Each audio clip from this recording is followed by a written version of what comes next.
Top prospect Jalen Carter was charged in a fatal car crash. The Georgia defensive tackle faces misdemeanor counts of reckless driving and racing in the January 15th wreck that killed offensive lineman Devin Willock and recruiting staff member Chandler LaCroix.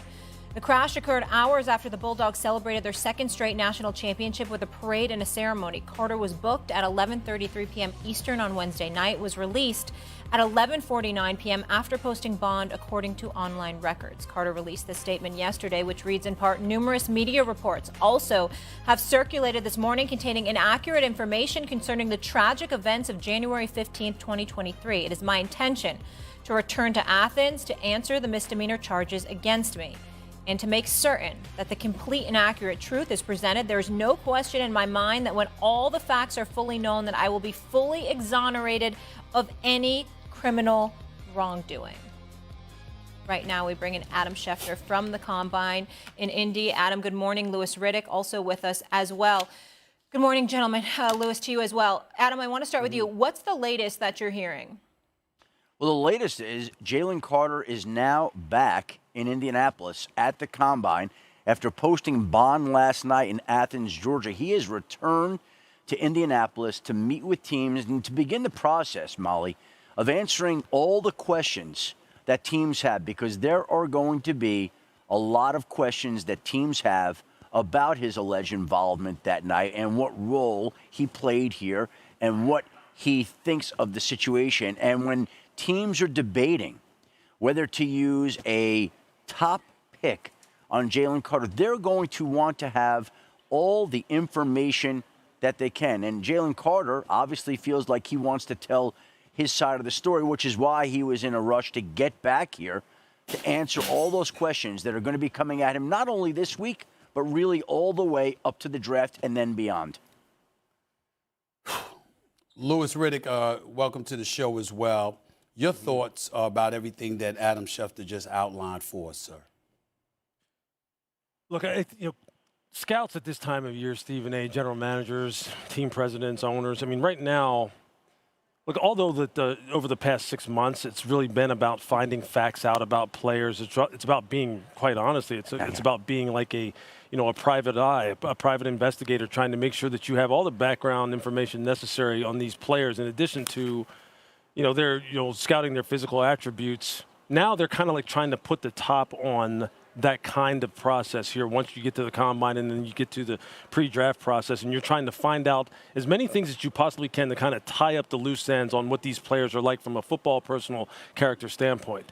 To have this kind of thing now be thrown into the mix and really be up in the air about exactly what did happen on the night of January the 15th, look, that's something that right now, look, uncertainty, football teams don't like uncertainty. It's kind of like the stock market. They don't like uncertainty because when you have a lot of uncertainty, people press the pause button, and the next thing you know, your value starts to drop, and deservedly so. Look, and this is one of these situations that really transcends really the draft here. I mean, this is a very, very serious situation that the facts do need to come out. And right now, GM, scouting directors, head coaches, position coaches, they're all trying to figure out, okay, what exactly did happen? What exactly was your role in this situation? Where exactly were you? What exactly did you know? How is this legal process going to play out? What kind of risk? What kind of risk does taking Jalen Carter pose to our organization? Which really, I'll tell you what, if you really want to boil down the draft process, that's what the draft is about, especially at the top, especially where this young man is being projected to go when you're talking about a top 5 pick. It's about mitigating risk at every turn. That's what you're trying to find out. You don't want things coming up at the last second that could totally catch you off guard, because this is how people lose jobs. This is how football teams get set back. And right now with this young man, I mean, that's what he's going to have to face this year. These next couple of days, answering these kinds of questions about what exactly did happen, and then teams having to do their very best to try and put the pieces of this puzzle together and try to figure out where exactly do we select him, how do we value him. And it's a tough process. Let me say this to both of y'all. I was going to wait and reserve my opinion for later on in the show, but with you here, the experts that you are, I need your help with this. And I understand Adam has to answer it from one perspective, and Louis, you can answer it from another. I have no issue with an NFL team doing its due diligence, finding out as much details as they possibly can, and judging accordingly. You're investing in somebody, and a lot of times we lose sight of that. You're trusting that this person is not just going to produce for you on the field, but that they're not going to do things to keep them from being on the field. So I get all of that. What really gnaws away at me, this happened January 15th, right? We're in March. The draft is approaching.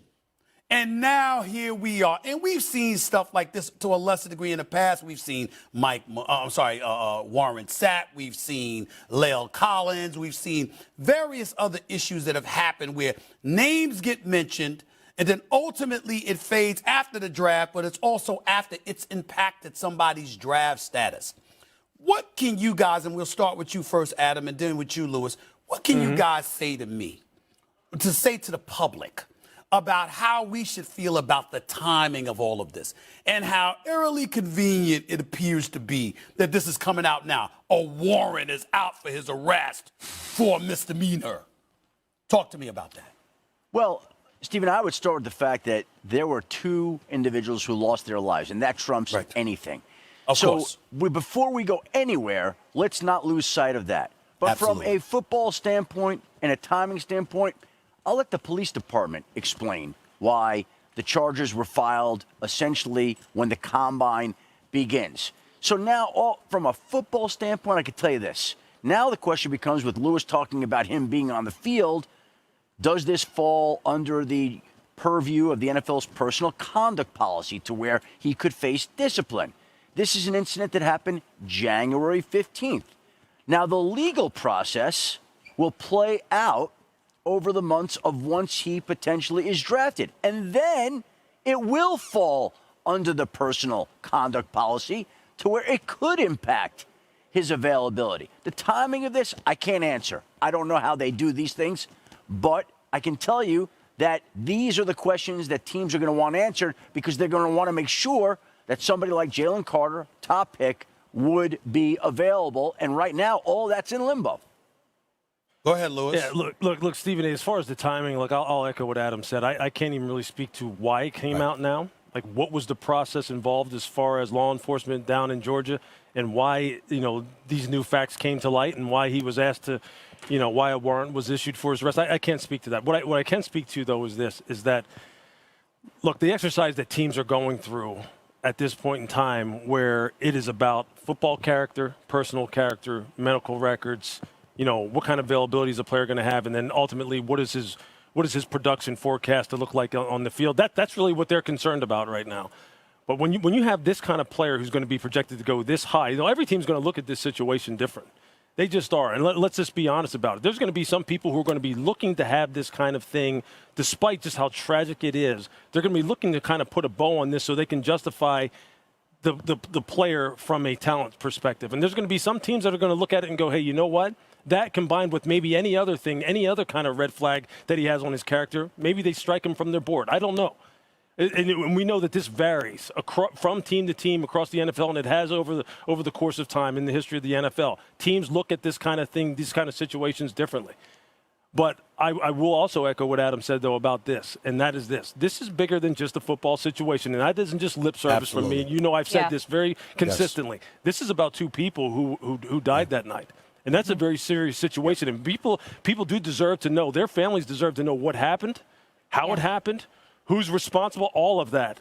And for the football teams, again, it's an exercise of mitigating risk at the top of the draft. And I'm going to say that over and over between now and April. And right now, there's risk involved with this young man until he's able to answer some questions and the law enforcement process plays itself out as far as what exactly was his role and what happened.